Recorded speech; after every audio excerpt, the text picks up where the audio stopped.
morning. Welcome to the Education and Culture Committee. This is our third budget session on MCPS's budget and on a great partner in the Kid Museum, who I believe are here. I'm trying to scan the room here. There you are. Okay, good. And Tony was just up here.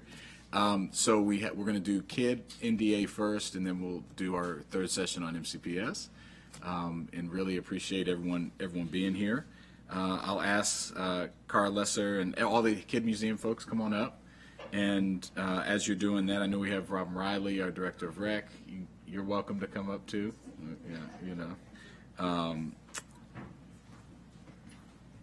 And I'll turn it over to Mr. Ali to walk us through the packet. I think we have a couple items related to the NDA, talk about some consolidation and just where other funding sources. And I believe there's a presentation from Kid? Okay, great. So let's jump into it. Morning. Did you want to go through the packet first, or? Yeah, let's start with what you've got, and then we'll do the presentation. Yeah. Sounds good. Thank you. Good morning. So we're here to talk about the Kid Museum NDA. The county executive is recommending only the 3% inflationary adjustment for all nonprofit providers for FY26. That brings their FY26 recommended budget to $1,974,000. There's a brief description of the Kid Museum on page 2 in section C of the packet. The Kid Museum NDA does not receive an operating budget equity tool analysis. And in general, there really aren't any specific budget decision points for the E&C committee today. But just as we were, analyzing the budget, myself and my colleague, Ms. Cummings, who manages the portfolio for recreation and the Skills for the Future NDA, noted some overlap in funding for Kid Museum. And so we worked together and just wanted to make sure that both the E&C committee and the PHP committee, which oversees the Department of Recreation and Skills for the Future NDA budgets, have the same information about how they're funding Kid Museum. The Kid Museum NDA does provide the bulk of the funding for Kid Museum as a portion of the total county appropriation to the museum, but they also receive or are planning to receive in FY26 $160,000 from the recreation-based budget youth development division, and $302,000 from the Skills for the Future NDA. And so it's really just a question of, for the committee's understanding, are there specific requirements or metrics associated with those other sources of funding, or are they all just generally part of the Kid Museum's base budget? And if that's the case, is there an opportunity to maybe consolidate this funding within the NDA so that it's all reviewed at once before E&C in future or subsequent budget years? So that's mainly the point here. We have some additional information. Happy to answer questions about that as well. Ultimately, the decisions of what happens to the Skills for the Future NDA, evaluating that, and the recreation money is going to be discussed at PHP on Monday. But based on the discussion here and on Monday, yeah, you'll be there, right? So then, at full council, there may be an opportunity to sort of wrap all that up. So that's pretty much it. Thank you, Mr. Ali. So why don't we have everyone introduce themselves, and then we can go right into the packet. Just press your button there. Yeah. Antonio Tijerino, a board member with Kid Museum, also with the Hispanic Heritage Foundation. I didn't want to skip you, please. Oh, I'm sorry. We love OMB. Alicia Singh, Office of Management and Budget. All right. Cara Lesser, Founder and Executive Director of Kid Museum. Robin Riley, Director of Montgomery County Recreation. Good morning. Robbie Brewer. I'm a Vice Chair of the Kid Museum Board and an attorney with Lurch, Early and Brewer in Bethesda. Holly Christensen, Chief Operating Officer of Kid Museum. Wonderful. All right, so you have a presentation. Why don't we go through that? And if you want to, as you're going through that, then we'll turn to the discussion, I think, around the other sources of funds. And we've got good partners here to talk about that. But kick it to you. That's great. Thank you so much. Thank you for having us here this morning. Good to see you, Councilmember Mink, Councilmember Jawando, and Councilmember Albornoz. We are deeply grateful for your support. And just want to take a few minutes to ground everyone in what Kid Museum does in our community, what we're about. I know that all three of you know us well, but want to just make sure that we're grounded in this conversation, particularly in this moment of incredible change in our political environment and in our local community. this is a moment, I think, that we need to stay grounded in the work that we're doing here in support of and with our full community. So just to take you in, as you know, Kid Museum is really founded on the concept that together as a community we can support the next generation of innovators, that we need to do more to change what learning looks like and how kids are learning, to engage them in STEM, to engage them in fundamental skills that will transform their lives and transform our economy. Everything we do is through hands-on experiential learning that brings joy back into learning and gets kids, families, teachers, our full community engaged in this work. Over the past 10 years, we've reached more than 400,000 people in our community with an emphasis on equity and inclusion in all that we do. More than 60% of the students we're serving year over year identify as Black or Latino. We are serving our students with the greatest need. Over half of the population we serve qualifies for free and reduced meals. And more importantly, in many ways, is the impact that we're having, that the populations that we are serving are seeing tremendous change in how they see themselves as capable learners, capable and interested in STEM careers, see themselves as people who can really make a difference in the world and be active learners and take on new challenges, new technologies, and drive our economy forward. We've had many, many success stories over the past 10 years. This young woman, Ava Jesse, some of you have had the pleasure of meeting. She started with us in 6th grade. She's now on a full ride at Case Western computer science program, and sees herself as an inventor and is really pursuing a career in computational thinking, computational design. We have students who are working in biotech, working at Disney in Imagineering.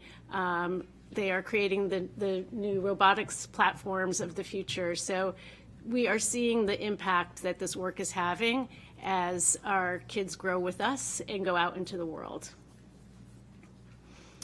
In terms of the support from the county, we are directly serving over 14,000 people in our community from the Montgomery County funds alone. So this is an important component of the reach in our community. Through our schools, we're serving over 3,000 students in the coming year and 165 teachers. In our weekend programs, 8,000 youth and families coming through, 300 students coming through for after-school camps, out-of-school time programs, and then deep engagement out in the community, STEM nights and festivals, and ways that really activate this interest. So there's direct impact from this funding for 14,000 Montgomery County residents.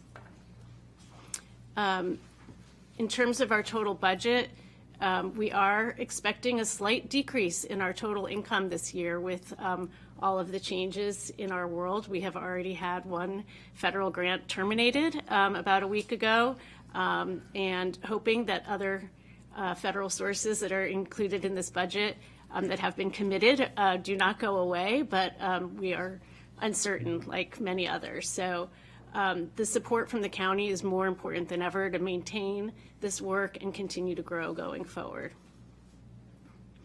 And I think at the end of the day, what we are creating in our community is a belief that we can tackle challenges. We're helping our kids see themselves as change makers and innovators, and as a community, we are making change and innovating in what education and teaching and learning can look like. So this is really something we're proud of, the support that we've had from Montgomery County to make this come to life, and we are excited about continuing this work in this moment. So let me pause with that general presentation and invite my board members if they have anything that they would like to add.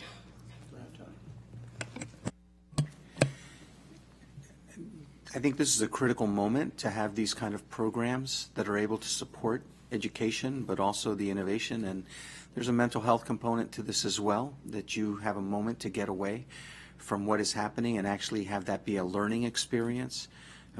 This is a very difficult time right now, especially for a lot of kids in Montgomery County whose parents are being laid off, who are in turmoil in terms of what their families are going through, and they have a place not just to escape, but to learn while they're escaping. And also, this is a moment too when we're talking about what's going on in China creating an AI technology that we're jealous of. This is the time that we need to start fomenting those abilities and that confidence and those tools to be able to challenge the rest of the world in terms of innovation, and that can start here in Montgomery County. I have to say, Cara was just representing Kid Museum and Montgomery County when she was at a national conference in San Francisco on this kind of learning and with other museums. And what's interesting is that she's being held up as a prototype.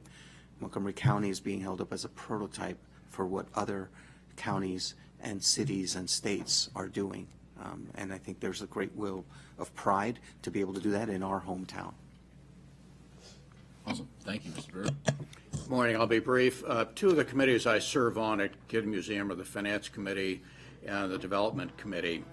And in those roles in the Finance Committee, we're hypersensitive about our expenses, particularly not just in this uncertain economy, but in our desire to expand our revenue sources to include more philanthropy and other sources of earned income, besides the generous funding that we receive from Montgomery County at all levels. On the Development Committee side, we have been increasing our efforts to expand our funding, as I mentioned, that we're concerned about at the Finance Committee. And I just want to reflect to you how grateful we are for Montgomery County's continued support. We couldn't do the program we're doing without your longtime support. I came to Kid Museum by accident, looking around for a new home, and have been on the board, and it's been a wonderful ride, and I'm very immersed in it. But our funding is imperative to our future success. We are trying to increase our sources of funding from all levels and keep our expenses as lean as possible. But your support is critically important, as Cara said, now more than ever, given the chaos at our federal government level and the termination of a grant that we had last week. So Tony and I and the other 11 board members, we all are in support of the mission. We have a great staff of educators and senior leadership, and the program is going great. We can't account for the chaos in our economy, but we do rely on your support, and we are certainly grateful for your ability to continue it as best you can. So thanks for having us here this morning. Thank you so much to the board members and to you, Cara. We know, I think it was when Dr. Taylor, who's here, when we just started off, you had a great event, and we were all there saying how critical and important Kid Museum is, and I know Director Riley sees it and the impact in her programs, and if you want to add anything, you're welcome to. So there's never a question of anyone up here, I think on the entire council, of the value add of your organization. That's why we continue to support you. I've been proud to kind of be on the council through pretty much the whole journey of finding space and ramping up our support over the last a decade or so. But I know this is a challenging time. So let me, Director Riley, is there anything you want to add? Yeah, I would just add, I think her numbers are a little underestimated. The impact is way broader than that. I had the chance to be at an after-school staff appreciation event at Banneker Middle School on Wednesday, and seeing the teachers that are engaged who have learned from Kids Museum, passing the information on in the STEM class that I got to witness, watching young people partner with each other and developing and building friendships and relationships, especially students with special challenges, partnering with other students. It was really powerful, and it reminded me of where we began years and years ago. So we appreciate the work they do and the impact that it makes across the county. Appreciate that. We've come a long way from Davis Library. So could you go back to the slide just with the funding sources breakdown? Yeah, I think that one. So I'm sorry to hear, I was going to ask that question, and I'm sorry to hear that you've lost the federal grant. I figured you all might be in that case. Could you just tell us a little more about how much it was and what was it for? So we have a few different federal grants right now. The one that we learned was terminated was through the Institute for Museum and Library Services, which, as you know, is an agency that was terminated. The public line was that the funds would just be shifted under another head, another department, but in reality, most of those grants have been eliminated, including the one that we had, which was a $250,000 grant to support the continued evolution of culturally sustaining pedagogy and practices. So it definitely hit on some of the trigger words for this administration. As you know, all of our work is deeply aligned with goals around diversity, equity, and inclusion, and this was funding that was hard fought for to help sustain that work in our organization. So it is a big setback, and we will continue to find ways to do that work, but we had for many years been working toward that federal support to really be able to embed this more systematically in everything we do. We do have another federal grant that in partnership with Identity that's focused specifically on serving Latino youth in our community. That is through the Department of Education. And we have not had that terminated yet, but we are watching and hoping that it falls between the cracks there. But it is something that we, would be another hit to what's included in this budget right now. How much is that one? So that is a total of $700,000. So it's $1 million. Yeah, it's $1 million flux. Yeah, thank you. I just think that's important context. I mean, I won't bury the lead. As was mentioned, obviously we are going to support the 3% increase. I do want to spend a couple minutes, and I'll ask one question about this, and then I'll ask my colleagues if they have any about the consolidation issue, right? And in previous years, you could have had, this isn't broken out in government support, but you've had rec money, there's been MCPS money at some points, there's been our money at some point. So I think it's an important conversation to have, and I appreciate council staff bringing it up. So I would it was teed up. I would welcome your thoughts on again, not lowering the support, but the consolidation of the support into the NDA as a kind of a clearer way to track how we're supporting Kid Museum. Yeah, I think we don't have a problem with administratively putting those two together in the spirit of not bearing the lead, as you're saying. I think our only concern would be if it means that there's a reduction in resources. The Skills for the Future Fund was created through economic development, and I think that it shows that this work is about economic development as well as education and culture. And so I think, it reflects the history of how KID has evolved and the understanding that there's this is contributing to the county more broadly in terms of supporting that talent pipeline and supporting the county's ability to be a place to attract and sustain businesses to thrive over time. That's an important part of our identity.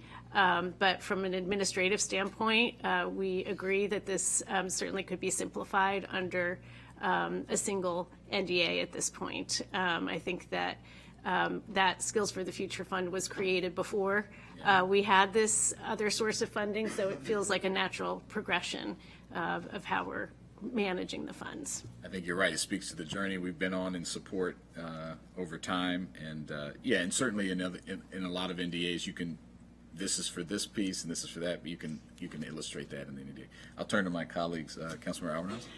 No, I think the third benefit is the sponsoring executive branch agencies, I'm sure, also appreciate consolidation so that, you're not having to repeat work.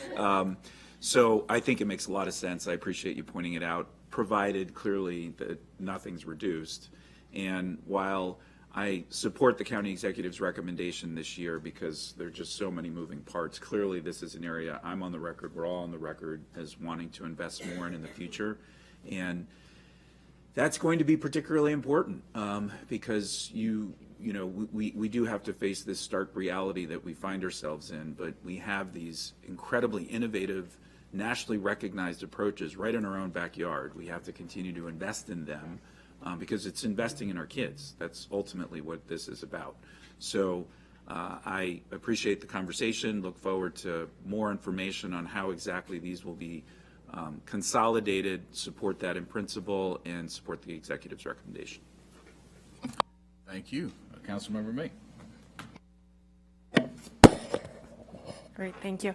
Can we go back to the slide where with the 14,000, which is a really big and exciting number that's not big enough per Director Riley? I mean, I think that this is the most important thing, obviously, and outside of budget, it would be great to spend more time, I think, during the year, diving into what that looks like, thinking about what we should be learning about that also, what MCPS should be learning about that. It seems like there's a lot of takeaways, and are there ways that that we can further benefit from the work that you're doing that you're talking about here today.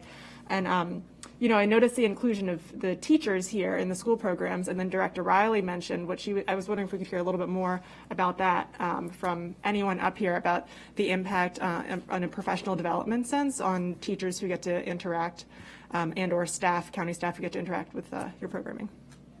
I can give you a couple quick examples. I know that many of the teachers in Montgomery County Public Schools have gone through some of the training programs with the Kid Museum, and then they often work for us after school as a provider in a different environment than they do during the school day. It gives them Seen them in there. gives them a chance to interact with a young person in a different way, which is powerful. And Banneker was a perfect example of seeing, a contractor and teachers that are doing a STEM program because of this work and the impact it's having on young people who might not otherwise have that opportunity, getting to collaborate with each other in a friendly and team-building way. It was really a good example for me as a takeaway on the work that Kid Museum can do. Thank you. Thank you. It is a beautiful example, and I think it speaks to how we define our impact model. It is beyond a single point in time service. It's about building capacity in our community, supporting our teachers to continue to evolve their approach to teaching and learning, which is extremely complex to make happen with all the demands on schools, classrooms, teachers today. I know you'll hear a lot more about that shortly, but it's where we see the work that we can do at KID is really with and in support of our teachers to continue to evolve and how to bring new technologies into the classroom, how to evolve what teaching looks like for a fast-changing world.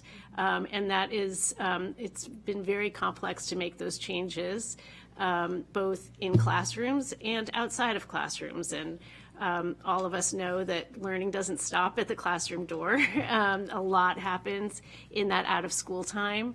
A lot happens at home with families, and that's really the KID model, is to look across school, community, home, and build this total environment that is supporting kids' learning and progression. And teachers are an absolutely vital part of that equation. Yeah, absolutely. If we could go back, sorry, Bilal, to that funding slide again, also at the government line, would you be able to just break that out for us real quick in terms of like county, state, federal? And are there, I don't know if you have state lines, was there an impact through this legislative cycle? So the government support includes here local, state, and federal. Local is the largest component here. About $2 million is local support of that 3.2. That's across the not yet consolidated. Yeah, that's the Correct. 1.9 plus the 302 plus the 159. Quick, yeah. And so then we have some support at the state level that we have both through the Maryland State Arts Council as well as the Maryland State Department of Education. That is a small but hopefully growing part of our budget in the future. As you well know, there are many constraints on the state budget as well, and we are still a relative newcomer in that sphere. And then we have our federal funds. This number already takes out the IMLS grant that we talked about, so that's already reduced here. But we do have the funding for the 700. yes, the And that's collaborative grant the with only identity. federal grant that's in there? Right now, that's the only federal grant. We had just completed there was a, yeah, we just closed out the grant that Antonio was referring to was an NSF grant that just closed at the end of FY25. So if we had written this projection a year or two ago, it would have been higher than this. But this is what we think is a realistic budget number right now. Yeah, as best we can all, yeah. And I know that when we talked last year, and I know that you all have been thinking about like sustainability and thinking about ideas for how to be able to increase your income sources, for revenue sources from outside the government. Can you talk a little bit about how that's going? Yeah, so we have been successful in diversifying our sources of income over this past year in terms of both other school districts directly purchasing our services and having a growing corporate and individual donor base. We're seeing that shift already. We are seeing shifting priorities from some of our large corporate partners that are no longer interested in supporting the greater Washington region in this moment, that's not where they're investing their philanthropic dollars. So we're concerned on that front and concerned just with the purchasing power of individual families right now in, paying for out-of-school time services, camps, et cetera. It's a tight time. So that is where this is, the first time in our history where we are not projecting growth in our income, where this is a slight step back from where we've been. Unfortunately, we haven't had the opportunity to really invest in this research, the teacher training and sharing that curriculum, we think will be a revenue driver for the organization going forward. There's incredible demand nationally and internationally for this work. That was what we were hoping for in a supplemental budget last year to help really drive that engine. We haven't been able to quite cross out of the a little bit of a Ferris wheel that we've been on here, but we're hoping that we can maintain our programs this year and continue to grow our national partnerships, that we can get to a place where we have that greater stability going forward. Thank you. Yeah, I appreciate that. And just, transparently from the conversation last year, this was really what I personally was really torn between, because we all want to see you continue to grow and succeed and serve our community in this way. And also, there's this, strategic development that you all are working on, and that it benefits everybody for you to be working on it and to be able to diversify your portfolio. And if you can provide virtual services that anybody can be accessing, I mean, that's going to be a great driver for you, and obviously benefit communities across the country and allow you to continue to sustain your work here. And also, like, the major cost there is the startup cost, and how much as a county can we afford, and should we be putting of the tax dollars into it in a given year when there's a tight budget? And it's a difficult question. So I appreciate the work you all have done to continue to be able to serve our community and to be able to take steps forward. And I look forward to a time that's not as fiscally tight as this, and look forward to talking with you all more during the year about the work that you are doing. Thanks. Thank you. Great points, and we will definitely have you back once we get through budget, to talk about how things are going and also assess just what else has happened and get a real-time update, know that's a fluid situation. I think Councilman Robbins had another point. Yeah, I'll just be very brief. So outside of the budget process, we should be having strategically aligned conversations about how to support this work moving forward, because it's more than just about budget. Budget's the most critical thing, but we all have the ability to leverage resources and information and contacts, and I think there's an opportunity for us to raise a number of boats, and it's serendipitous that our colleagues and MCPS are in the audience, as well as our incredible labor representatives, because this is an area that is ripe for growth and checks just about every important box that's out there. So look forward to participating in conversations like that, again, starting hopefully as early as this summer, to lay the groundwork for future asks now that especially we're coordinating and consolidating some of the accounts. I think that makes sense, and the timing's right. Yeah, and what I would ask is when we do come back, I think it would be helpful, and even before we get to full council with this, if you could break out what are the activities that you're doing under each funding stream from our side, if that makes sense. Like, so what would you attribute the skills for the future money? I know some of it's braided and overlapping, but to the extent that you can, distinguish out, how the sources of funds are being used. I think that'll be, even if it's in one NDA, it's important just to understand that. Yeah, no, we have provided that already and can follow up with that with you all directly. We certainly track each of those funding streams independently right now, and can share with you exactly how it's broken out. So maybe we can come back and have a discussion about that. But Mr. Ali, so what I'm thinking, I'll be there on Monday. I think we can reference this conversation then, and I don't, unless you tell me there's an issue, I think we could probably consolidate all this year. Yes, I believe so. I mean, I think just both committees have to weigh in, and then at full council, you could do that. Perfect. Okay. So that's why I want to make sure we at least have it listed out, and I think that would be good going forward. And Director Riley's here, so she agrees. So great. So let's note that in the packet, and then I'll note it again when I'm in PHP on that hat on Monday, and then we'll take it to full council. But without objection, we of course concur with the increase in the county executive's budget, and with thanks for all your work.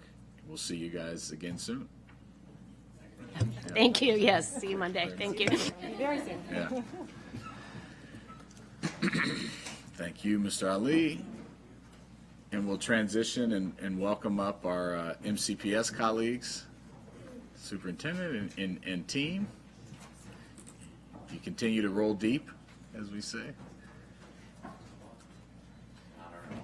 No, I know. It's all right. Not a bad thing.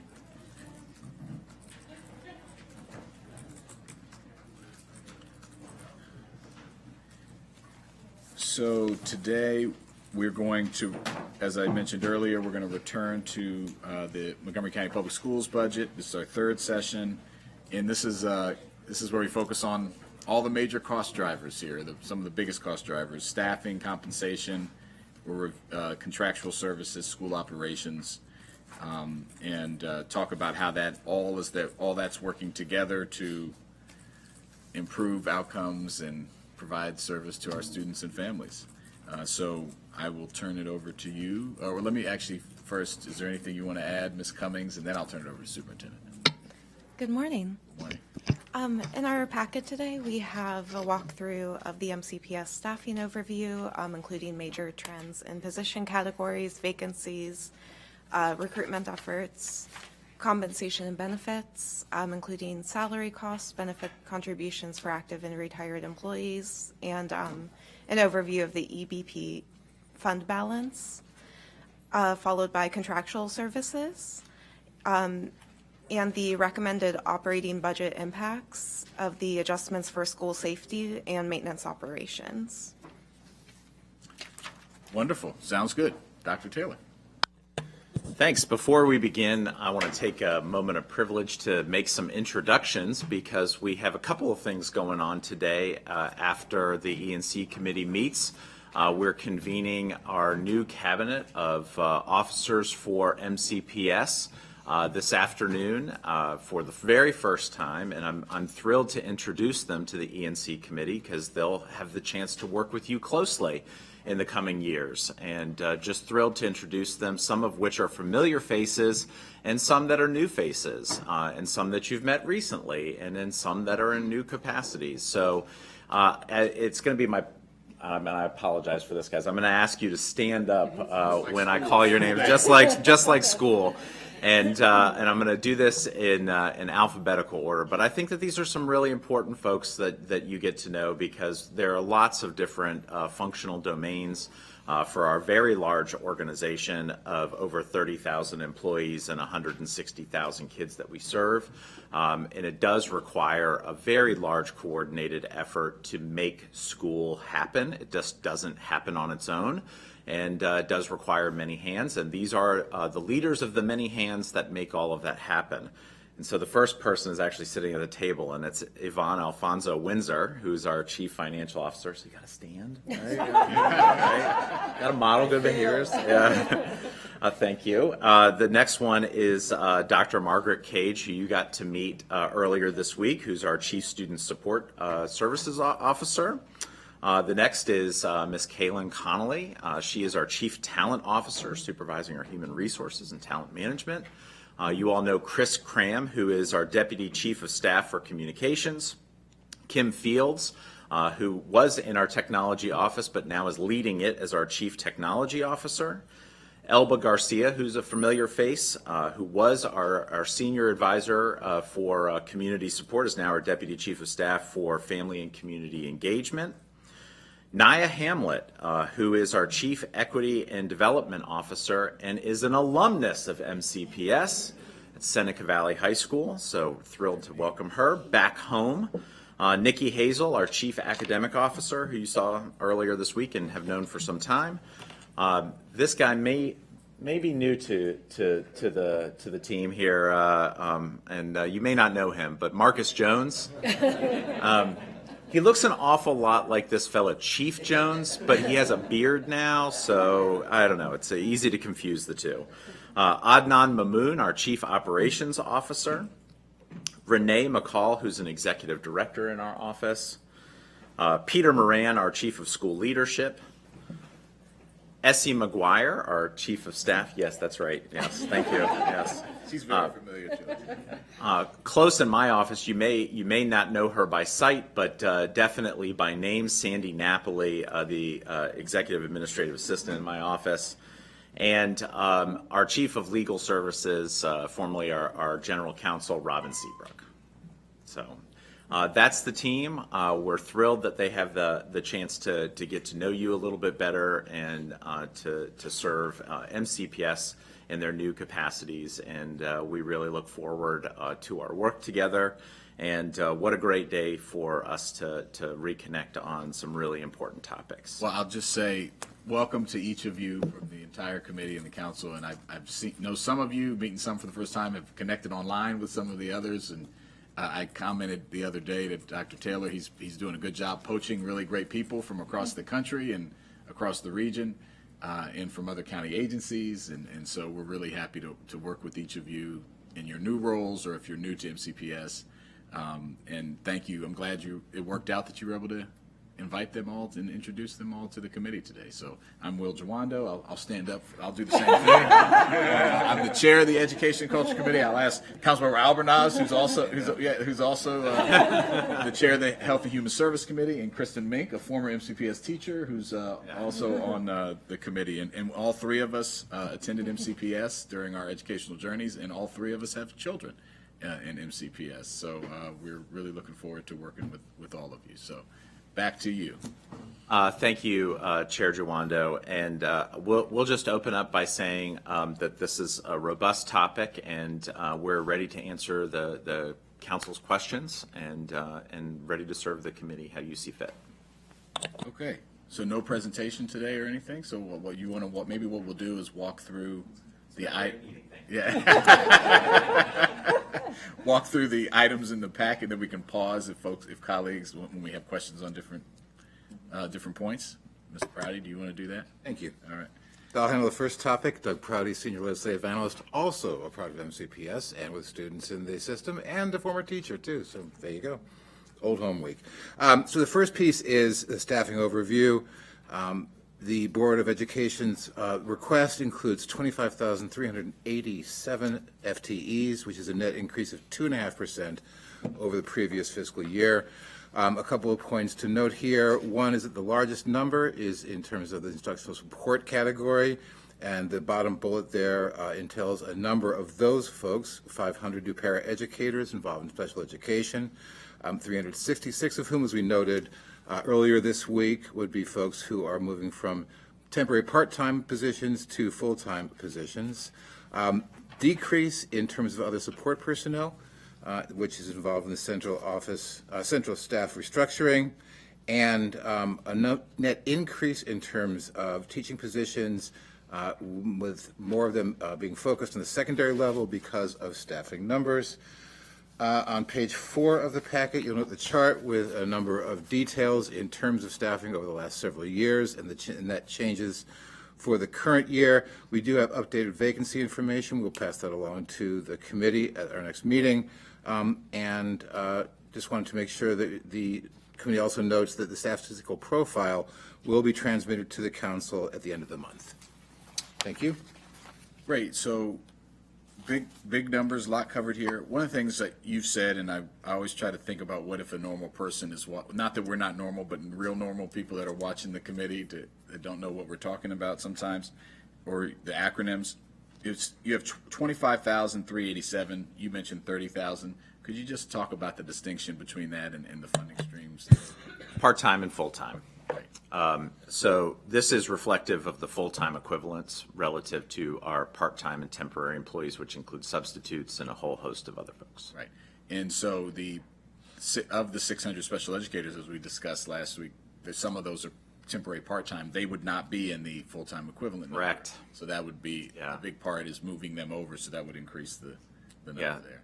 That's right too, and something also for our community that may be watching this committee meeting, to try to get your head wrapped around one really big and important topic, which is we are relatively flat in terms of our enrollment growth, but what is changing is what our enrollment is comprised of. That we're seeing an increase in students with disabilities, an increase in our emergent multilingual learners, and as a consequence of that, those students need additional services, which accounts for the changes in our FTE counts. And we talked about that in context of those three populations earlier this week in a lot of detail, as far as special education, emerging multilingual learners, and students that are in poverty. Great. And so of the new positions, I think it's just, let's talk about all of them. We talked about most of them last time, but we talked about special education and EML support. Obviously, there's security personnel that are so the other big bucket. And then maybe if you could just walk through what are the other big buckets of new people. Sure, we do have some small changes to general education as well, some up and some down, and I think it's important to reflect this, and I'll let Ms. Alfonso Windsor opine on this a little bit more, but it's important to note that we are actually pulling back in some levels of general education because we are expecting an enrollment decrease. So we're sensitive to the ebbs and flows of enrollment and what that means for our FTE count, but we are also seeing an increase in some levels, and so we are trying to be sensitive to that as well. One of the things you did point out was an increase in security staff. 55 FTEs is listed here in the booklet for your review. This is a discretionary expense. No one is telling us from either law or statute or guideline from any external body, you must have X number of security assistants beyond what we already have. This is a choice that we are making because we know that security assistance can enhance the safety of our school buildings. So it made it into our budget as a recommendation. because we know that that it will make a substantive improvement into the safety and security. And candidly, it's a number that's going to grow over time. One of the areas that does not have security assistance in our schools is our elementary level. We see the need for expanding that footprint into the elementary space, expanding that footprint even in our secondary schools. So this is one of those budget items that we are not asking for the full complement that we know we'll need over time, that we're trying to give our funding partners something that is bite-sized pieces. 55 security assistants spread over 200 campuses doesn't go very far. So we're being very intentional and very deliberate about where we place security assistants so that they can provide the most support. So if we could get Chief Jones to come up, one of the items for today is safety and security, so since we're there, let's just talk about it. And I think good to see you, sir, and I continue to like the beard. That's Mr. Jones. Yeah, Mr. Jones. Yeah. Without the beard. Well, it's kind of like the honourable, you don't lose it. Never lose it. Yeah, you get to be chief for it. Could you talk a little bit about how you would, should you get these 55, realizing it's not everything you'd want, how would you deploy them? Where would they go? What are you thinking about that? Sure, absolutely. So good morning to everyone, and it's great to see you all. One of the things that we know that as Dr. Taylor noted, is the need for elementary school deployment. But as also noted, that we also see some deficiencies in particularly in our high schools, where there are some additional needs based upon, I would say a deficient number in some of the schools. And I'll give an example. Some high schools, we have 4 security assistants. And we will look at population, we'll look at serious incidents, but we also look at sort of the layout of the school, the challenges that you have in coverage. And those things are very important in having communications with our principals as well as our directors. Really helps us to understand, so what are their needs. So we have some schools that, like a Blair High School, has 9 security assistants based upon their population and the layout of the school. But we also, again, the average would be probably around 6. But again, with the additional needs that we need to really address some security issues, we do probably need to increase those numbers in those schools. Not every school is necessary for an allocation, but when I say high school, but there are some that we've recognized that there is that need. But again, in regards to the elementary schools, though it would not cover every elementary, we wouldn't assign one security assistant to cover particularly one elementary school. But, looking at it from a geo deployment standpoint of a security assistant that could be responsible for multiple elementary schools in a general area, and to provide them with that support on a daily basis, it would be more in line about where we're trying to go, and still be able to provide, with this number of additional security assistance, though we wouldn't, again, have that full complement, we would be able to provide them some service, which is somewhat lacking in where we are today. And that's what we're really trying to focus on in that aspect. So I hear you saying more deployment to some elementary school. Yeah, I think I'm on. Yeah. Oh, more deployment to some elementary schools. Oh, you wanted to add. Yeah, I'll just add on page 10 of your packet, there's a breakdown, 35 elementary positions, 10 middle school positions, and 7 high school positions. There you go. Okay. And the way that our schools are laid out, there are some strategic advantages and there are some strategic disadvantages to the layout of our elementary schools. For example, you may have a school in a more rural area that is effectively a frontier school where it makes sense for us to have someone out in that space for response time because the response time might be really slow if they're positioned at another place, versus you could be in another area where there are elementary schools, several of them within walking distance of one another. And there might be an advantage to having somebody there as well. So picking and choosing where there might be a geographical advantage is really what Mr. Jones is trying to get at, is making sure that we have county coverage and that our response time is exactly what it needs to be, and that there's the adequate coverage, which we haven't had. And so this would be a big step up for us. And do you have, I'm assuming underneath the 30, you have where this would be? And do we have that information? No, we haven't No, produced we- that yet because candidly, we don't know if it's funded. So, yeah. I'm sorry. It would just be nice to, let me say why. Because, we obviously hear, of all the things we hear about, we hear a lot about, we talked about student mental health and wellness, and we hear about, obviously, the facilities themselves. We talked about that a little bit earlier this week.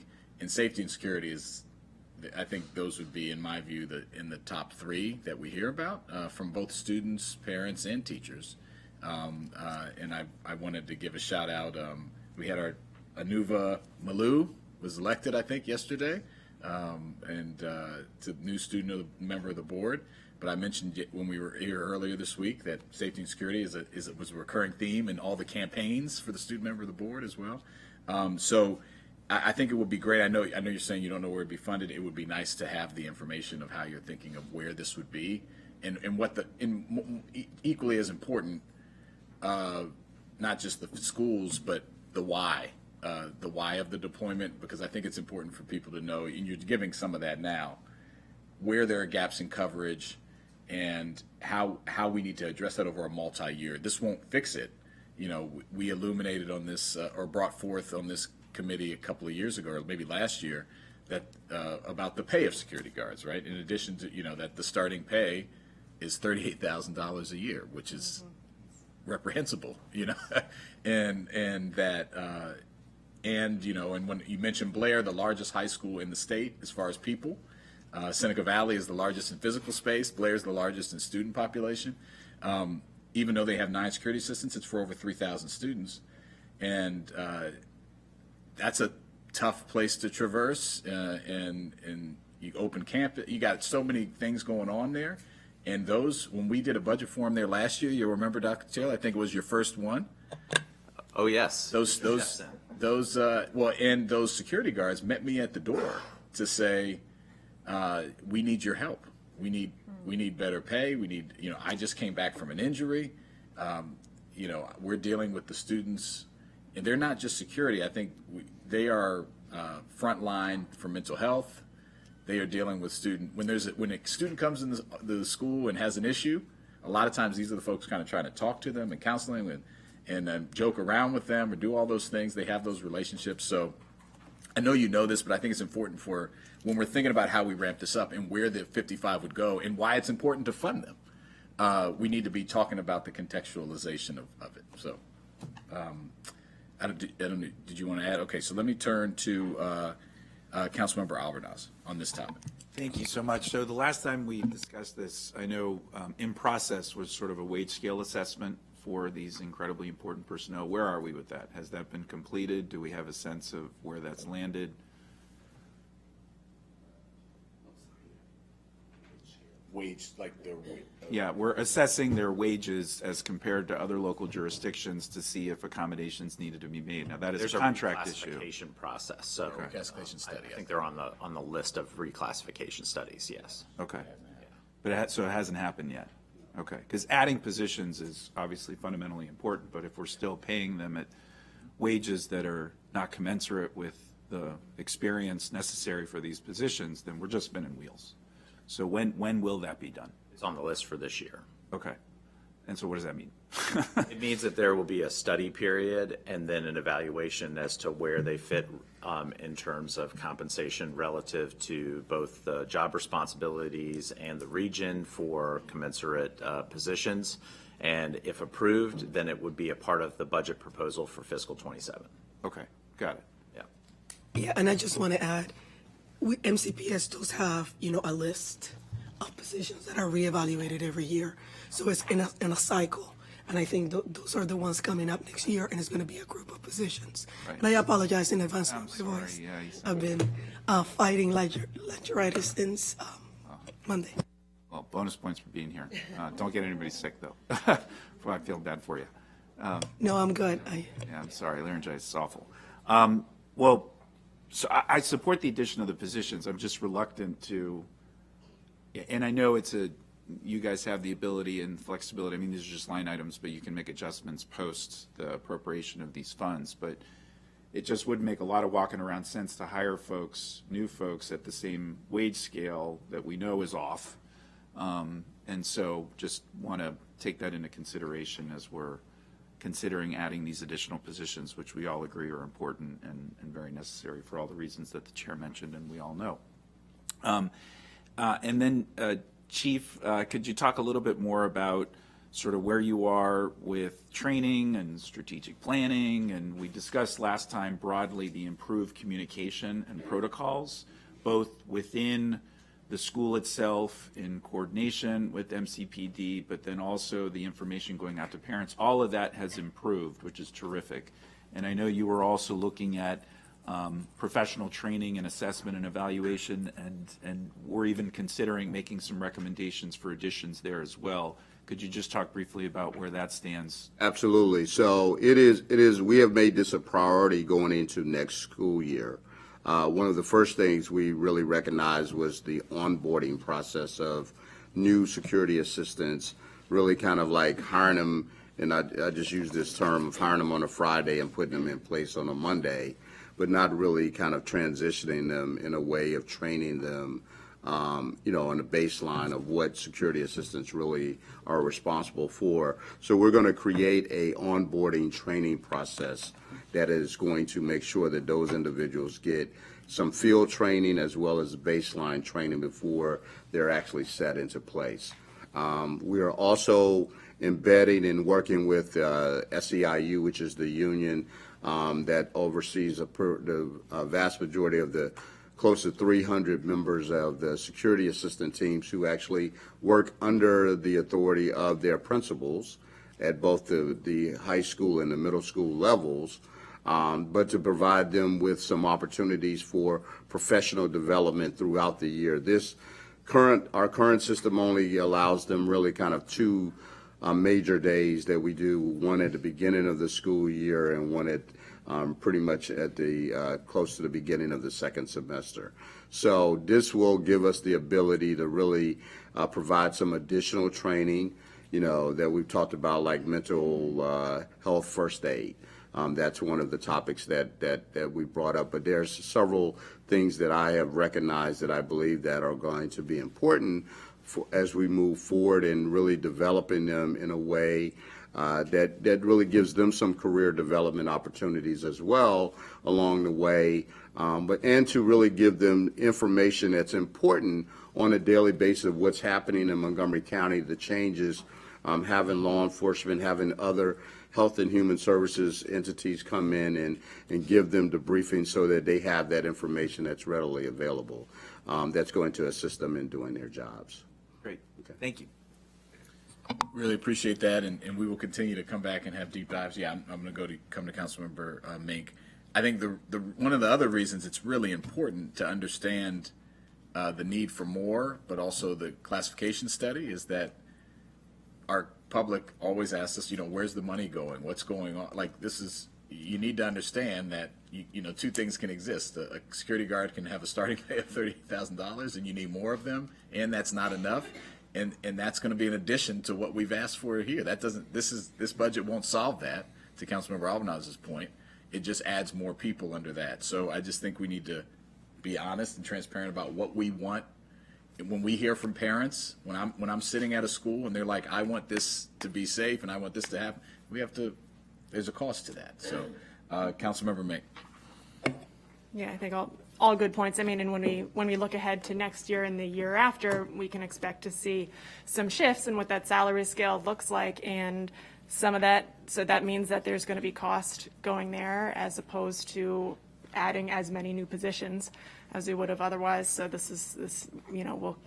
we'll continue to see shifting effects of that work as we'll reevaluate. I was just going to note that I think that, again, the fact that this is discretionary once again highlights the scarcity of this budget, like how bare bones this is, because this is so very baseline.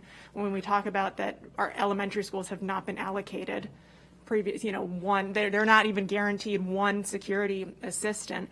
And especially given elementary schools where, you know, the front office staff, the folks who are outside the classrooms in a school are so very limited, and, you know, which can really create, herding cats is probably something that you could apply to high schoolers as well as the elementary schoolers as well. But having extra adult bodies in a school, every one of those is a benefit, of course, you know, and when kids are out in the hallways, making sure that you have people at all those critical locations to make sure that students are getting where they need to go on time and safely and not getting caught up in anything that they're not supposed to do. All of those, like those extra bodies are important all the time. Kids are always having an issue here, an issue there, and then somebody's got to be flexible to go and assist with this. And, you know, one extra body in an elementary school, and I know that all of us see it on the ground when we visit, like just makes such a world of difference. And I was at an event yesterday with Crittenton actually, and they had a panel of students who were speaking. They were brilliant, of course, but one of the things that they talked about was how their teachers are burned out. Honestly, they're doing so much, and the kids are seeing it. And everybody knows that, you know, teachers go into the job because they love kids and they want to be there. You would not be there otherwise. And so, but what we also know is that they are stretched thin, because in those moments when you need an extra body here, an extra body there, that's when it ends up getting, you know, cutting into a time when that teacher would have been grading a paper or running to the bathroom. Now they're helping out their friend, their teacher next door, who needs to work with this one individual student who's having a meltdown about this or that, and the school counselor is helping this other kid. All of these filling in the gaps that's happening now. It's just that we just don't have enough people in the schools for everybody to be performing at the like peak of excellence that they want to be able to do. And the kids are feeling it and seeing it, and affects their daily experience and their academic performance. And so this, I feel, is so very, very baseline. And so I once again, the fact that it's discretionary, I think really points to the importance of us making sure that we're able to try to get as much funding as possible into this budget as we can. Appreciate the point. I agree with it. All right, let's go. So we went kind of backwards, but we did check off something from the list, safety and security. So thank you, Chief Jones. And let's go back to the top, I guess. So you teed up the staffing changes. I guess I'll ask colleagues. So if we wanted to go into any of these buckets, we should do that now, probably. Yeah. So let me, before we go back. So you mentioned that there's some areas where you go backwards. It looks like there's a slight decrease in like secretarial, clerical data folks, business operations, you know, like one very small, like a 0.75 of a person change. And then there are small increases in other places. Is there anything else that you want to lift up in the? We've really highlighted the big things. Yeah. And the E&C committee has done a wonderful job of kind of illuminating the central parts of this budget, which are really kind of driving some of the cost and investments needed and where we've need to make them. We're certainly happy to talk about these, but I know you have a robust list of topics for today. Perfect. So. Yeah. So I think 900, just under 1,000, 939 new staff. Again, in a given year with 30. Is that not right? Not correct. The table does have a small typo, I believe, under other support personnel. Rather than showing the change, it's showing the total. So the 900, I believe, is overly inclusive. Yeah. Just wanted to clarify, we're not adding 1,000 people. No. Yeah, that's what I thought when I saw it. So what is the number that you have in your book? So I'm sorry. Sorry to make you talk. No, that's fine. Yeah. So there is a small mistake under other support personnel, which is only a change of one, but the total is correct because we're adding 287 teachers, 512 paraeducators. So the total is correct. Yes. Okay. I apologize. The total's correct, but that one. That one is off. Okay, so we're off one. Where's the one? The second to last line is not correct. What should that be? What should other support personnel be? This change is about one FTE. Yeah. Okay, got Or- it, got it. yeah. So the last line should say 1, but it's still the 939 is still the right Correct. number. Okay, got it, understood.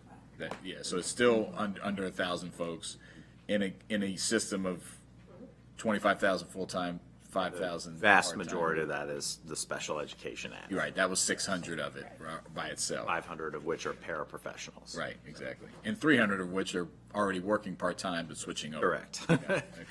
So switching from part-time to full-time. To part-time, full-time. That's right.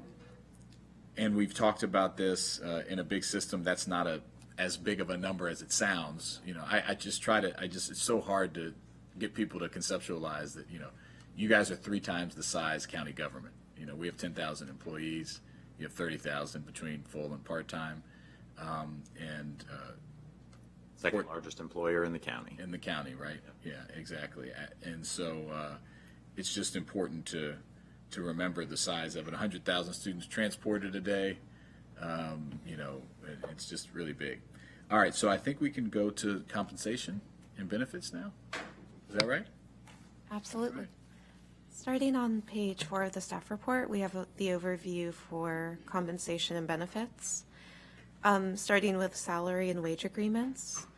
On March 16th, the Board of Education approved some amended agreements for school system employees. And the board's FY26 request fully funds the agreements for salary and wage increases for a net increase of $122 million over the FY25 budget, which can be seen in Table 2. On Table 3, we have a summary of the compensation costs, including salaries and wages for employee benefits. Would you like me to pause there before we get into the benefits portion? Yeah, let's talk about the salary part first, just so we're all on the same page. You know, the GO committee, we jointly review this with the GO committee, who reviews all salary and benefits for across the county government. They approved the general county government funding and contracts, I think, earlier this week or last week. I forget which week I'm in, but it happened, and it'll come to the full council. These are pretty much in line, so just to say it out loud, 3.25 for MCEA, 3.25% general wage adjustment for SEIU, and the same for MCAP, our administrators, and then obviously of varying levels of service increments depending on what kind of job classification you are and in that, but generally those are around 3.5%, which is a normal amount of a service increment, and all that leads to $122 million, again, because of the size of how many people are in there. But it is in line with slightly lower than our, I think, police, but slightly on the same as county, maybe 2.25 higher than another category, if I remember the general government McGeo folks. And so right in line with what we did there. Is there anything you want to add on about these agreements or the salary percentages? I would just add that much and more has been made about our economic conditions, and our economic conditions are felt by our employees, and we have some real needs here because we not only need to recruit the very best, but we also need to be able to hang on to our folks. And one of the ways that we communicate to our staff members and teammates is by providing them a great working environment. We are communicating that we care about them. Another way that we communicate that we care about them and that we're invested in them is that we actually make an investment in them, and that we make sure that they can afford groceries and that they can afford a rent and a mortgage. And keeping pace with the economic challenges is a responsibility of ours. And McGeo and county government have seen that responsibility and have met the need. And similarly, we're asking for the same need to be met with our team. Appreciate that. When you did your general budget presentation, you talked about the starting salary of a teacher. Was that reflective of this? It was reflective of this. This was a placeholder in the original budget I presentation. think that was 60 some, I don't want to misquote it, but it was 60 something thousand. 63,000, 63. yeah. The United Way's got a great term for this. They call it ALICE, Asset Limited, Income Constrained, Yet Employed. And that is the perfect way to describe our educator workforce, is that they are asset limited, income constrained, yet employed. And when we were growing up, there was a term for that. It was called working poor. And it's not a term we use today, but it's definitely reflective of the challenges that our educator workforce does have to contend with, living in a very expensive place to live in Montgomery County. I'm proud to report that over 70% of our workforce lives in Montgomery County. So the return on the county's investment for tax dollars into our educator workforce comes back to us. As a matter of fact, there's been a study done by George Washington University that shows that over $1.40 of every dollar that gets invested. What's that? George Mason or George Washington? I think it was George Mason. Now that you mention it, sorry, it was one of the Georges. I get my old historic white guys confused. I'm sorry, but your funding pulled from the Trump administration. soon enough. That'll be another conversation for a supplemental budget conversation, perhaps. No, in all seriousness. The economic return on investment for investing in our educator workforce comes back to the county. It comes back to the county in spades. And our folks definitely struggle with being able to afford to live in this community. And the example that you're pointing out is that if you're a first-year teacher, you have to cohabitate if you want to live in Montgomery County. You have to be in a dual income household in order to be able to afford to live in this community. And though we can't solve that with this budget, or really likely a future budget on the near horizon, we do need to make inroads where we can and keep pace with the marketplace. Yeah, and I appreciate that. And one of the things, just the great thing about budget is to flag things for future discussion. When we come back to the workforce and compensation and during the E&C committee during the year, one of the things that comes up, and I want to dig into a little deeper, is the breakdown of where our teachers are in their career. First year versus 5 to 10 versus, we have, not unlike a lot of county government, we have a lot of teachers that are further along in the scale and have stayed on. That's good for them in the sense that they're making a lot more than $63,000, but bad for us in the sense that they are eligible for retirement and could leave. And I know you've said this number before, but how many of our teachers could leave, are eligible for retirement? I'm sorry. You're right. I used to know that stat. I don't have it on the top of my head, but it's alarming. Yeah, it's about 30%, I believe. 30%, right. So if 30% of our teachers, obviously, if 15% of our teachers retired, we'd be in a big trouble. So, but I do think there's a concern of that. Like we're concerned about if folks leave, but there's also the cost concern. Like where are they broken down, and what does that mean for our budgetary wise? Because obviously not everyone's making $63,000, and that's brought up rightfully so as a why the number is 122 million, because that not everyone's making that, but I think that's something we need to look at. So this is a pretty substantial crisis, and I'm glad that you're illuminating the national teacher shortage. And the reason that this is a crisis is that the average experience of our educators continues to grow. Now, on one sense, this is fantastic for Montgomery County. Especially since we're a county that attracts experienced educators from other localities to come and join us. That means that our students are the beneficiaries of experienced educators coming into our classroom. That's wonderful, except for two things. We are not replenishing our workforce with career educators that are earlier on in their career, and that there are tremendous benefits that come with early career educators. There's innovation that comes with early career educators, and I will say that there's a budget benefit too. They cost a lot less because we are paying for experience. So it's incumbent on us to be sensitive to a couple of things. If we are not bringing in an educator workforce that has lower experience or younger experience, it really is a sign of something, of really significant trouble to come. It's a sign that, that we may not have an educator workforce down the road in the next several years. We are not being able to recruit fresh out of college, early career folks because of the wage. It is a difficult thing. The working conditions, it is difficult to become an educator. It is difficult to work in the education space if you're a paraprofessional, and it's a low wage position. So it's kind of a recipe for us not being successful, and people are not staying in the field as long as they used to either. Yeah, agreed. I mean, I say if some countries that have done it better, if you paid teachers commensurate with what doctors and lawyers and others made, you'd get a different set of people going into the profession. That's not the only thing, obviously, but it's a big thing. Councilmember Alvarez. Thank you. So appreciate, support the salary and compensation adjustments for all the reasons we've stated and we've talked about numerous times before this committee, and the value that our educators and administrative support staff and frontline staff bring is just, it's impossible to fully quantify. And long overdue.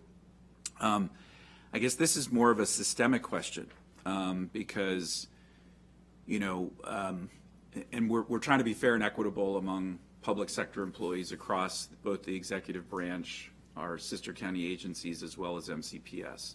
And, you know, the council is going to support that in this year's operating budget. But as I said last year, kind of previewing what happens if the Trump administration wins, we have to have our eyes wide open about what happens if income tax revenue goes down, property tax assessments of property values goes down at the same time. And it's gone up every year, with the most significant uptick in the last 2 years since 2007. But that was when we hit the recession. And I'm just, you know, we don't have to answer this right now, but I'd just like to better understand what happens if mid-year or going into next year we have to make significantly revenue adjustments downward. How does that connect to maintenance of effort? Because what happened when we went through this before was the executive branch and all other corresponding agencies had to have massive, massive, massive reductions in order to accommodate the various budgets. So I just would like to know that so that we start thinking about that moving forward, because what happened from 2000 to 2005 was very significant salary and compensation adjustments were made in better times. Nobody could have anticipated the recession that the county and the country would have to go through, and we're about to do that now. And so I just want to have our eyes wide open so that we can plan for the future. And then also find out how that relates to the reduction in force process and what that looks like. Just all of us have anecdotal information.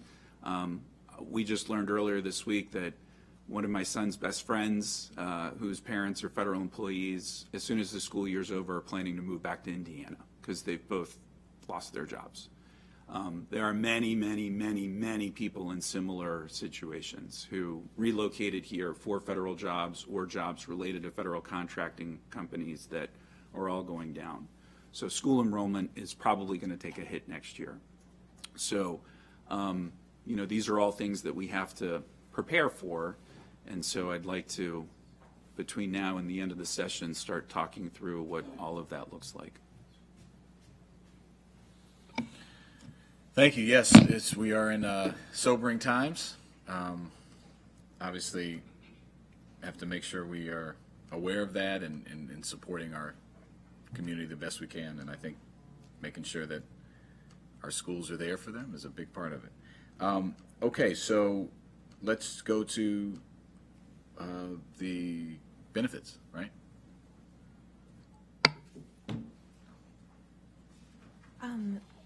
On Table 4, we have an overview of the FY25 and 26 requested tax supportive.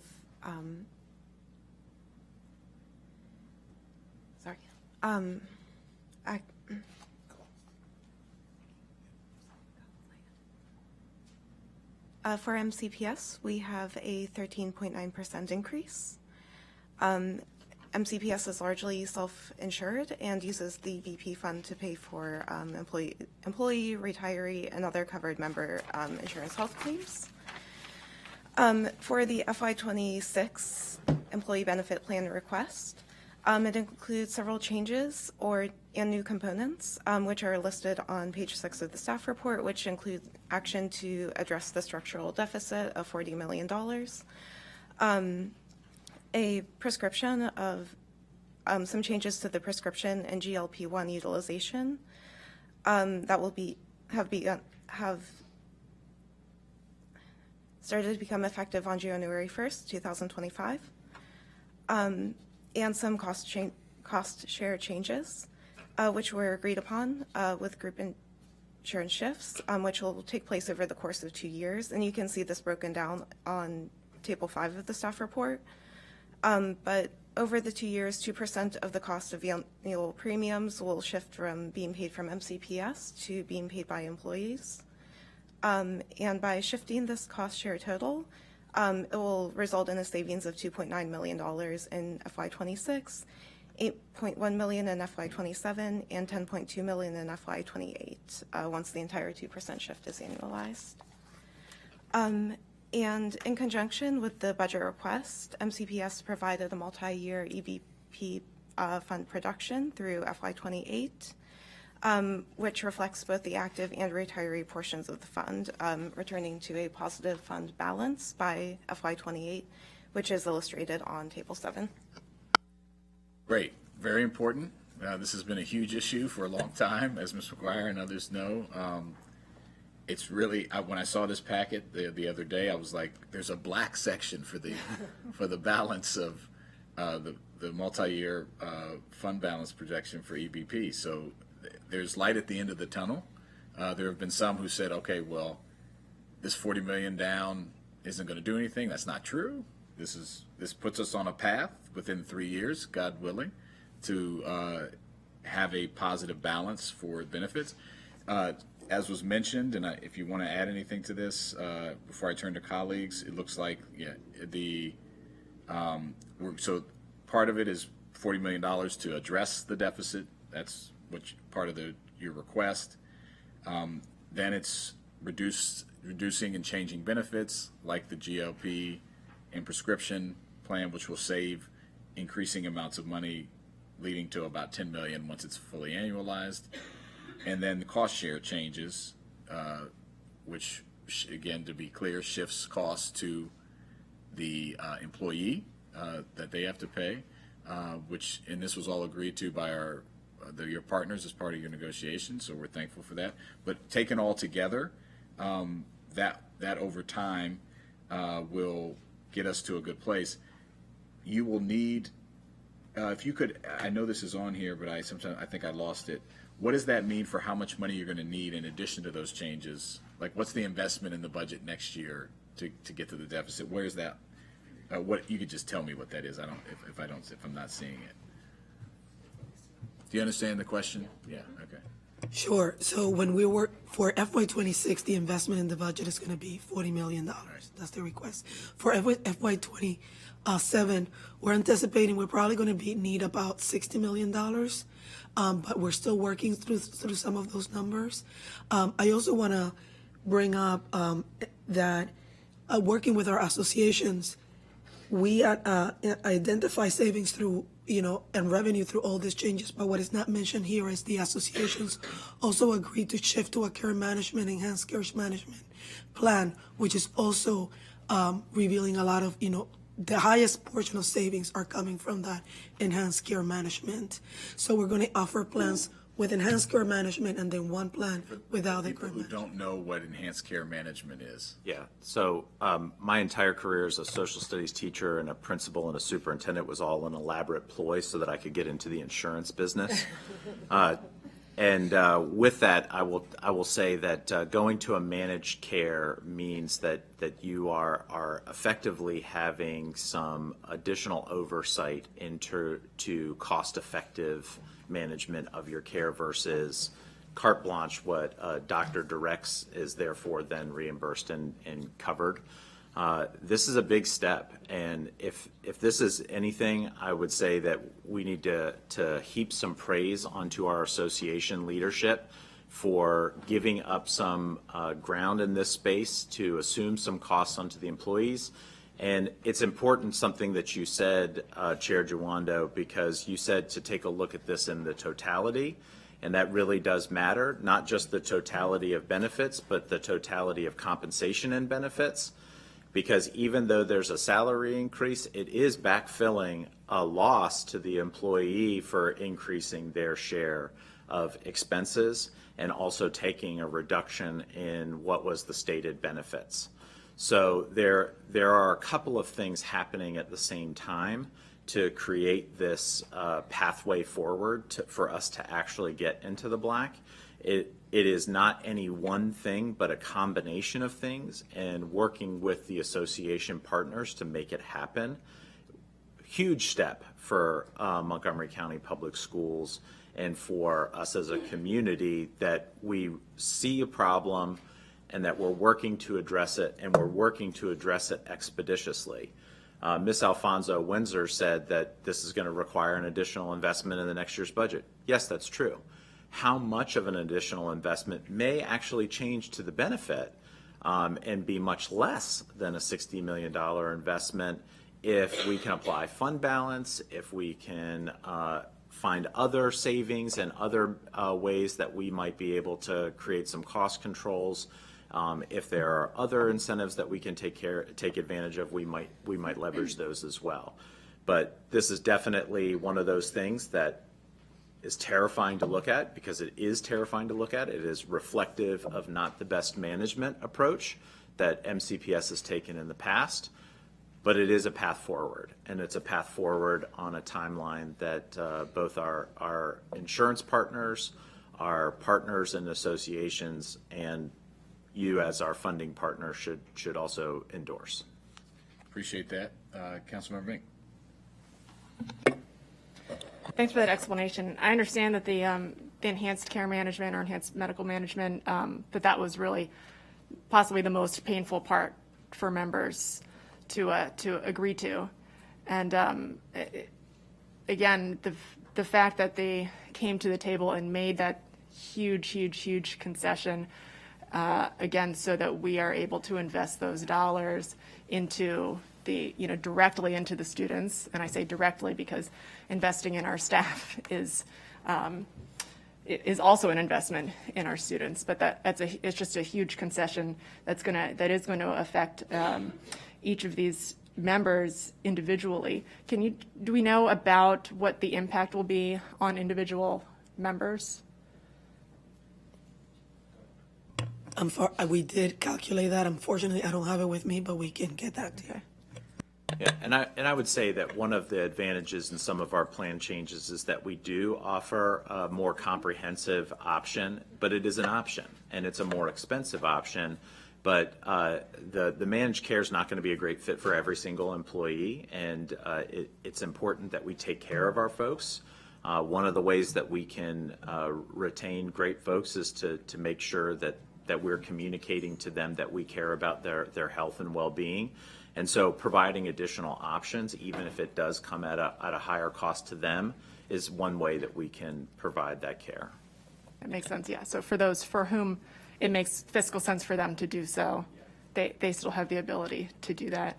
And my understanding is that I don't have numbers either, but my understanding is that it's in the range of several $100s for members. And so, that's a real concession when we talk about folks who are, we don't have millionaires here. And I think, again, as we have these, it's listed here as a cost share change, and it's really important that it's in the packet and that we have the information here. But I just, that I feel like we're almost underselling what this is from a people standpoint, and maybe if there's a way to reflect this for the council packet, so that there's an understanding by those who, by the rest of the council, of our colleagues also, that this was a concession that partners made in conjunction with, strategizing with MCPS in which they're really giving up something so that those dollars can be invested in their schools. And so I think it does come with, a piece of that is a mandate to make sure that we're actually doing that. So important to make sure that there's an understanding. Thank you.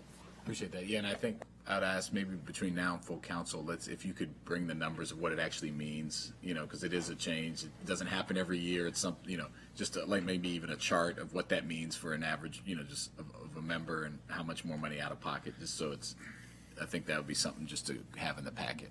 Be good. So people can contextualize it. Okay, so any comments on this? Okay, so let's move on to contractual services. So in contractual services on page 7 in our packet, a note that the full council did hear a briefing on contractual services in December with a great deal of information in terms of details on how contractual services break down across the board.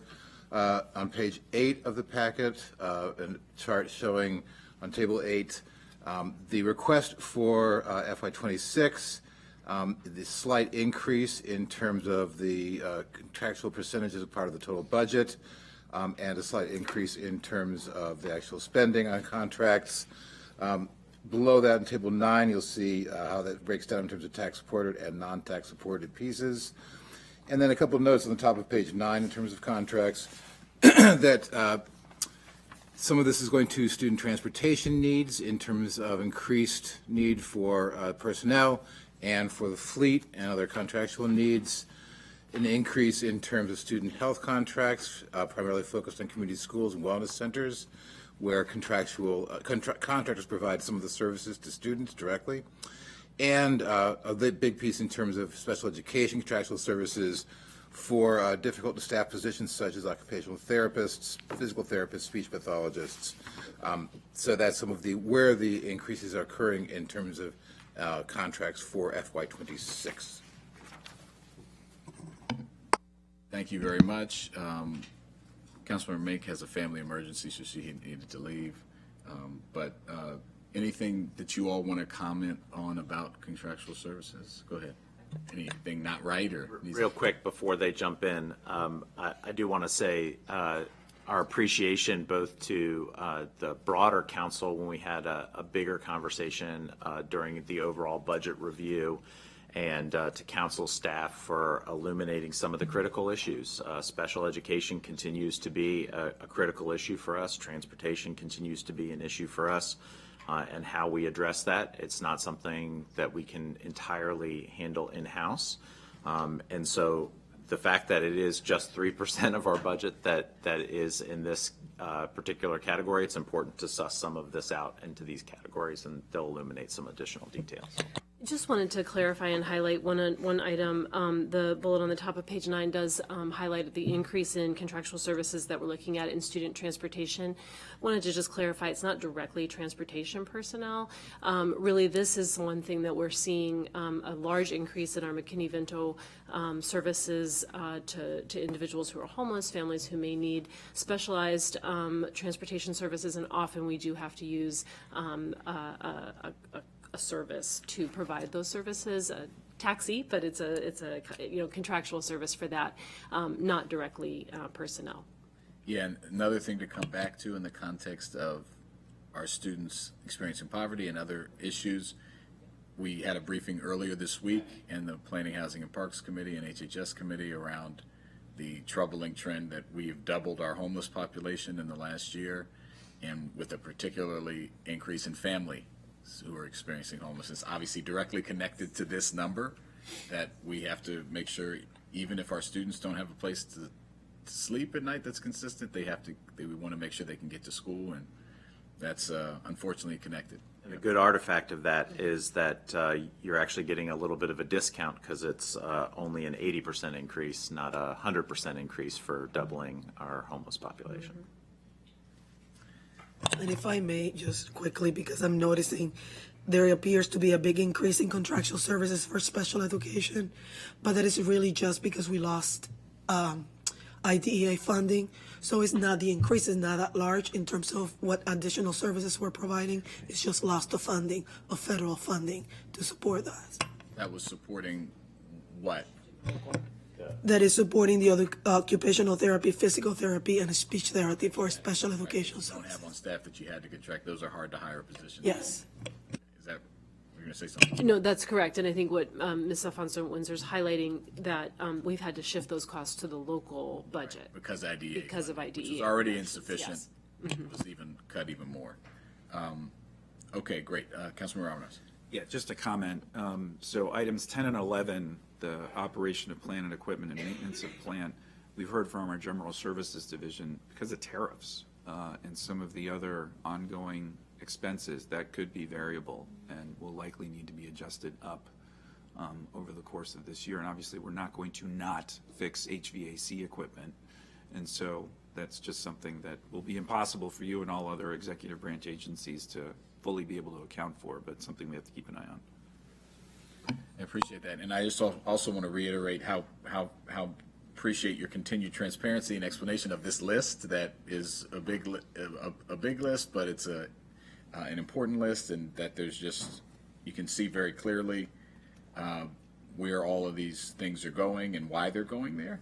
And appreciate council staff's putting it in there as well. I'm looking and just you explained the special education. I was just looking for other big changes. The administration is going up $2 million. What's that?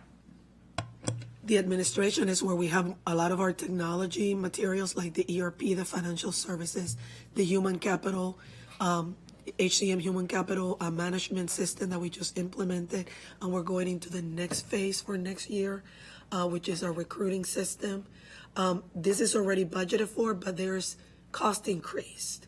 So a lot of our softwares for Microsoft services is all going up. So that's contained into that. Those So- licenses and things like that. Correct. So if you look at Table 9, between FY26 5 and FY26, really, our increase in tax-supported contractual services only about $1 million. I know, it's not just about, it's about $1 million, but it's really just adjusting for inflation and the cost.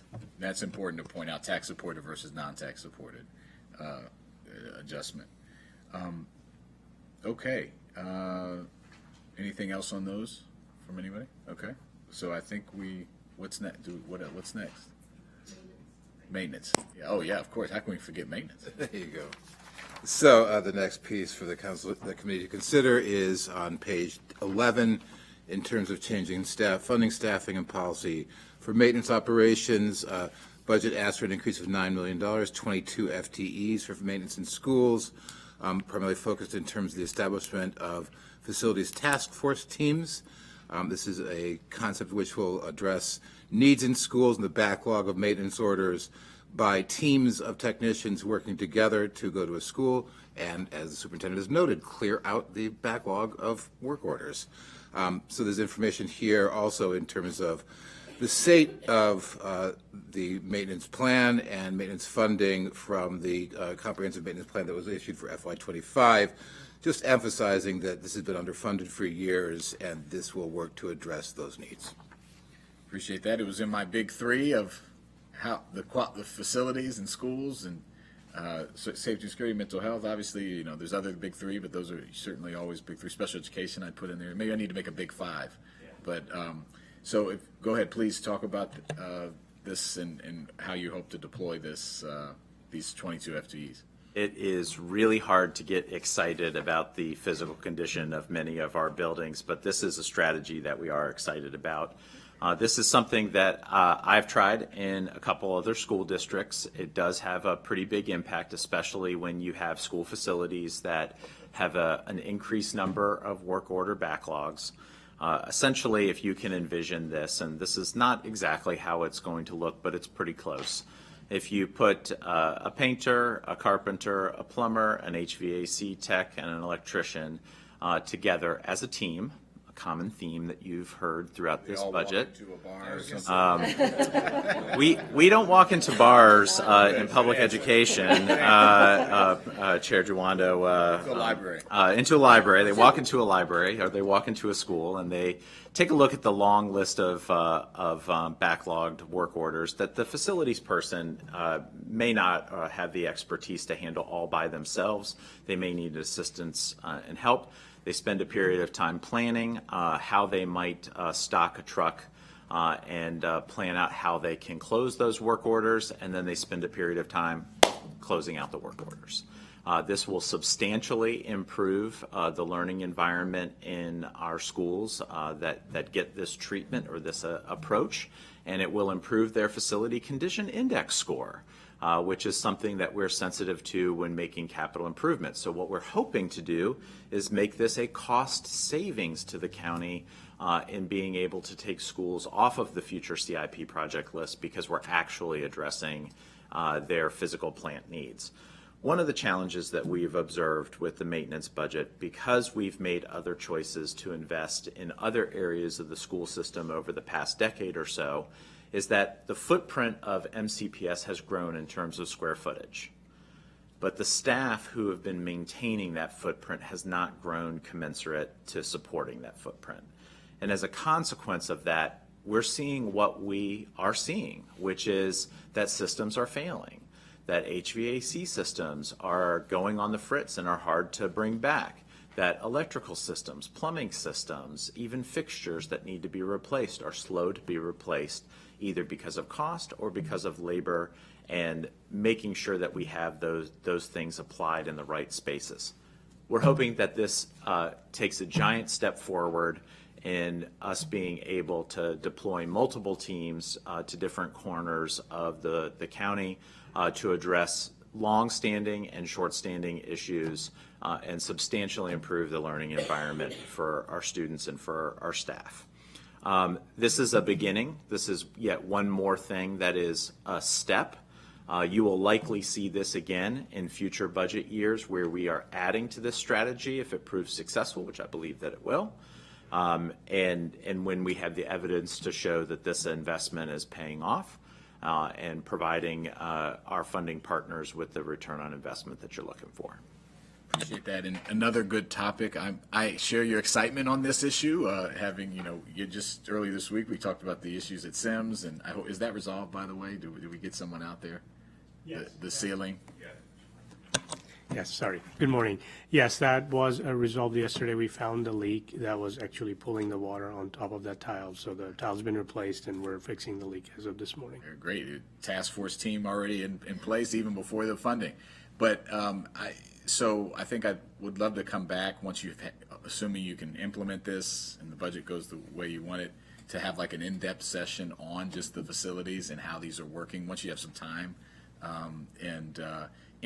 We could probably pair that with a briefing on the facilities index once I think you're nearing completion on that, so we can just talk about it all together. That, again, something that we hear about. I know you hear about it more than we hear about it, but we hear about it a lot, so I know you're hearing about it a lot. So this would be 3 teams, and also in that briefing, if we could talk about what your plan for the future is, assuming it goes the way you want to as far as ramp up. But for this time, it'd be $9 million for 22 people for 3 teams, right? Okay. Do you have any questions on this? Go ahead. Just to reemphasize how important this is. I was at one point responsible for managing 32 facilities, and actually, interestingly, 6 of them are former schools. So, including the headquarters of the Department of Recreation, which was the old Bushy Drive, when somebody a long time ago thought it'd be a good idea to have schools literally without walls. So I appreciate and respect this very much. I think we should have more creative thinking like this across all of county governments so that we can just be more nimble in addressing the myriad of needs that we have in facilities. I've been impressed with your all's responses to this, so keep up the good work. Also, want to ask about one more. How is was it Magruder? Has that been fixed? Yeah, that was completed. Okay, that was the auditorium. So that's in service, so people are using it again? That is correct. Okay, because I had heard maybe that must have happened this week. About a week and a half ago. Great, all right, good. So we care about the macro and the micro here, but anything you want to add as we close this one out? It did not take us multiple years to complete the Magruder project. I would like to praise Mr. Mamoon and his team, working with our school leadership team and really across different parts of the organization to get in and work with the school staff and make that project a priority and get it up and running in very short order, and it looks impressive. I have to come take a visit. I need to get to Magruder. All right. Well, I think is it for today. So we will have one more meeting coming up, and that will be on April 30th next week, and that's when we will go over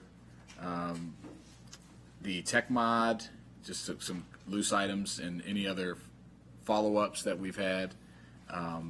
And there's a couple things I know staff noted that we want to make sure are in the packet for full council and anything else. So we'll review and let you know if there's anything we need between now and then we'll make a funding recommendation as a committee to the full council. So thank you all for coming. Welcome again to the full team. I hope you have a great rest of your day. And with that, we are adjourned.